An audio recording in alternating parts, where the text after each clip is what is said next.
சரண் Krishna YouTube சேனலுக்கு உங்களை அன்புடன் வரவேற்கின்றேன். ஜனவரி 1ஆம் தேதி புது வருடத்தின் முதல் நாள். மறந்தும் இந்த 3 தவறை செய்யாதீர்கள். அது என்ன தவறு, ஏன் செய்யக்கூடாது அப்படிங்கிறத பற்றி தான் இந்த வீடியோவில் தெளிவாக நம்ம பார்க்க போகிறோம். நம்ம சேனலில் உள்ள வீடியோவை ஃபஸ்ட் டைம் நீங்கள் பார்க்குறீங்க அப்படின்னா மறக்காமல் நம்ம சேனலை சப்ஸ்கிரைப் பண்ணி வச்சுக்கோங்க. நம்ம சேனலில் தொடர்ந்து குலதெய்வ பதிவுகள், ஆன்மீக தகவல்கள் வந்து கொண்டே இருக்கும். வாங்க வீடியோக்குள்ளே போகலாம். முதல் கோணல் முற்றிலும் கோணல் அப்படிங்கிற பழமொழி எல்லாருமே கேள்விப்பட்டிருப்போம்.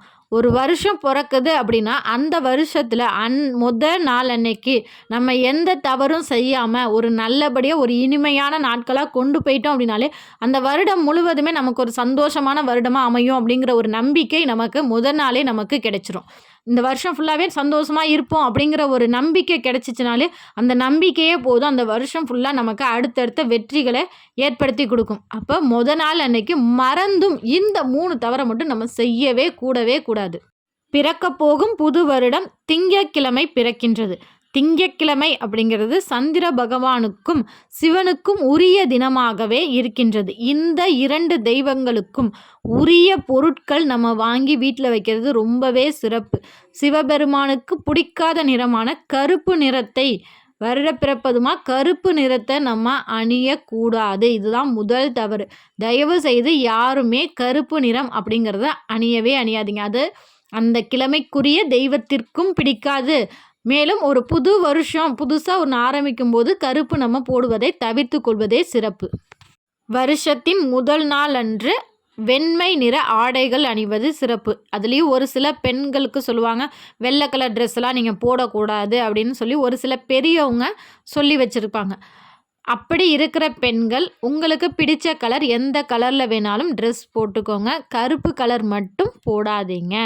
வருடத்தின் முதல் நாள் அன்று ஒவ்வொருவரும் அவங்க பெற்றோர்கள் வீட்டில் இருந்தாங்க அப்படின்னா கட்டாயம் தங்களின் பெற்றோர்களின் காலில் விழுந்து ஆசீர்வாதம் வாங்குங்க. இந்த உலகத்திலேயே நம்ம நல்லா இருக்கணும் அப்படின்னு நினைக்கிற முதல் உன்னதமான உயிருள்ள தெய்வங்கள் நம்ம பெற்றோர்கள் தான். அதனால் யார் யாருக்கு பெற்றோர்கள் வீட்டில் இருந்தாலோ இல்லை பக்கத்தில் தான் இருக்காங்க அப்படின்னாலோ கட்டாயம் வருஷத்தில் நாள் அன்னைக்கு அவங்க காலில் விழுந்து ஆசீர்வாதம் வாங்கிக்கோங்க. ஒருவருக்கு வாழ்க்கை ரொம்ப நல்லா இருக்கணும் அப்படின்னாலே அவங்க பெற்றவங்களோட ஆசீர்வாதம் அப்படிங்கிறது ரொம்பவே முக்கியம். ஒரு சிலர் அன்னைக்கு வருஷ பிறப்பு அதுமா மாத்திரை மருந்துகள் நீங்கள் எடுத்துக்கிறீங்க, எப்போதுமே நான் ஒரு 2 வருஷம் 3 வருஷம் மாத்திரை மருந்து நாங்கள் எடுத்துக்கிறோங்க அப்படின்னு நினைக்கிறவங்க கண்டினியூவாக எடுத்துக்கோங்க. இல்லை நான் அன்றைக்கி தான் மாத்திரை போட போகிறேன், இப்போ எனக்கு ப்ரெஷர் செக் பண்ணணும், எங்களுக்கு ப்ரெஷர் இருக்குது, அதனால் நான் மாத்திரை ஜனவரி 1ஆம் தேதி தான் போட போகிறேன் அப்படின்னா தயவு செய்து செய்யாதீங்க. வருஷத்தில் நாள் அதுமா இனிப்பு வகைகள் சாப்பிடுங்க, ஒரு சந்தோஷமாக இருங்களே தவிர இந்த மாத்திரை மருந்து அப்படிங்கிறத எடுத்துக்காதீங்க. அன்றைக்கி ஒரு நாள் ஸ்கிப் பண்ணிவிட்டு அடுத்த நாள் தொடர்ந்து எடுத்துக்கோங்க. உங்களோட உடல் உபாதைகள் ஒரு நாள் எடுத்துக்கலைனாலும், அதாவது இன்றைக்கி ஒரு நாள் நான் மாத்திரை போடலைனாலும் என் உடம்பு நல்லா இருக்கும் அப்படின்னு நினைக்கிறவங்க மட்டும் அன்னைக்கு ஸ்கிப் பண்ணிடுங்க. இல்லை என்னால் மாத்திரை போடாமல் என்னால் இருக்கவே முடியாது அப்படிங்கிறவங்க கொஞ்சம் ஒரு 10 மணிக்கு மேலே தங்களோட மாத்திரையை எடுத்துக்கோங்க.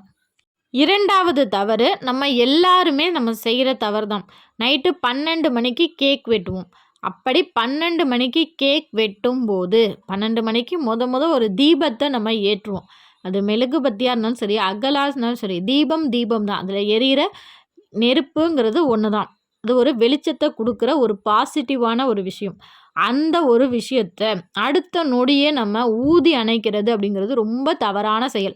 நம்ம வாழ்க்கையில் ஒரு வெளிச்சத்தை ஏற்றுறோம், அதை அடுத்த நிமிஷமே நம்ம ஊதலாமா? அதனால் தயவு செய்து கேக் வெட்ட போகிறீங்க அப்படின்னா மெழுகுவர்த்தி ஏற்றுங்க. அதை அப்படியே அணைக்காமல் ஒரு ஓரமாக எடுத்து வச்சுட்டு அதுக்கப்புறம் கேக் வெட்டி சாப்பிடுங்க. தீபத்தை வாயில் ஊதுறது அப்படிங்கிறது ரொம்ப தவறான செயல். அந்த தவறை வருஷப்பிறப்பதுமா செய்யவே செய்யாதீங்க. 3வது தவறு, வீட்டில் எக்காரணம் கொண்டும் யார் கூடயும் சண்டை போடாதீங்க. இந்த பொருள் வேணும் அப்படின்னு சொல்லி அதற்காக போராடாதீங்க. அந்த ஒரு நாள் மட்டும் உங்களுக்கு என்ன கிடைக்கின்றதோ அதை வச்சு மன திருப்தியோடு இருக்க பாருங்கள். எனக்கு இதுதான் வேணும் அப்படின்னு அடம் பிடிக்கிறது, ஒரு போராட்டம் பண்ணுறது, சண்டை பிடிப்பது அப்படிங்கிறது ரொம்ப தவறான செயல். எதற்காக நீங்கள் அடம் பிடிக்கிறீங்களோ சண்டை போடுறீங்களோ அந்த ஒரு அழகான நாள், வருஷத்தில் நாள்ங்கிறது ரொம்ப அழகான நாள். இந்த சண்டைகளாலையும் இந்த வீண் பிரச்சனைகளாலையும் உங்களோட சந்தோஷமே கெட்டு போயிரும். அந்த ஒரு நாள் நீங்க சண்டை போட்டீங்கன்னா, அடுத்த வருஷம் ஃபுல்லா சண்டை வருமோ அப்படிங்கிற ஒரு பயமும் தொத்திக்கும்.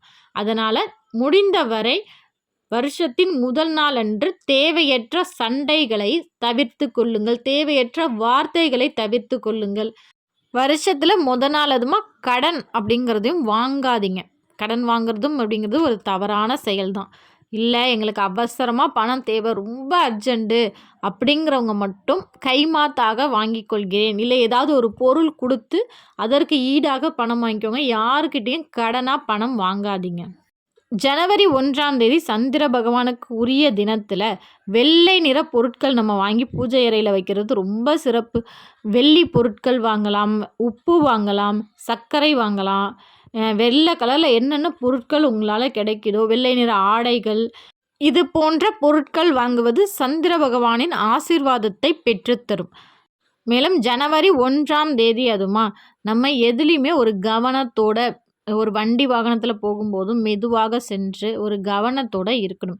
ஏன்னா நாள் அதுமா ஏதாவது அடிபட்டாலோ, இல்ல ஏதாவது ஒரு அபசகுனமான ஏதாவது ஒரு செயல் செய்தாலோ நமக்கு மனசு உறுத்த ஆரம்பிச்சுரும். ஐயோ! இந்த வருஷம் ஃபுல்லா வருஷத்தில நாளே இப்படி இருக்கே! வருஷம் ஃபுல்லா இப்படிதான் இருக்குமோ! அப்படிங்கிற ஒரு பய உணர்வை கொண்டு வந்துரும். அதனால முடிந்தவரை அந்த ஜனவரி 1ஆம் தேதிய ரொம்பவே சந்தோஷமா கொண்டாடுங்க. குடும்பத்தோட செலிப்ரேட் பண்ணுங்க. எல்லாருமே சந்தோஷமா இருங்க. குடும்பத்தோட கோவிலுக்கு போங்க. வீட்ல தீபம் ஏற்றுங்க. இனிப்புகள் செய்து எல்லாரும் பகிர்ந்து உண்ணுங்கள். இதேபோல் சந்தோஷமாக ஜனவரி 1ஆம் தேதியை வரவேற்று பாருங்கள். கட்டாயம் இந்த வருடம் முழுவதும் உங்களுக்கு சந்தோஷம் நிறைந்த ஆண்டாகவும், வெற்றி நிறைந்த ஆண்டாகவும் உங்களுக்கு இந்த 2024 அமையும். கண்டிப்பா இந்த வீடியோ உங்களுக்கு பயனுள்ளதாக இருக்கும் என்ற நம்பிக்கையில் மற்றொரு வீடியோவில் சந்திக்கிறேன். இந்த வீடியோ உங்களுக்கு பிடிச்சிருந்தா லைக் பண்ணுங்க, ஷேர் பண்ணுங்க, மறக்காம சப்ஸ்கிரைப் பண்ணுங்க. சரண் கிருஷ்ணா யூடியூப் சேனல். நன்றி, வணக்கம்.